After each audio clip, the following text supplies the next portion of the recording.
In this video, I'll show you the best export settings in CapCut for Instagram Reels. So first things. First, you just need to launch up the CapCut application and make sure you have your video imported inside of here. Then all you need to do is select the video, like so, and then scroll all the way across in this bottom navigation. And from here, you need to select Adjust from here. Select Sharpen, and you want to make sure this is set between 5 and 10. So I'm going to keep this on 8 and then press the tick once you've added the sharpness. We're then going to click the button Next to export this 1080p. Now for resolution, you can either set this to 1080p or 4K.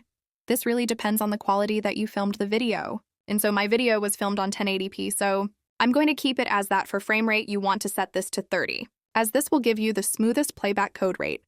We're going to change this all the way to its highest settings for the best image quality and smart HDR. You need to make sure this is disabled, and once again, this is going to give you the best quality for your Instagram reel. Once you've done that, we can close out of these settings and press the export button. If you did find this video helpful, then please consider dropping a like and subscribing. Thanks for watching.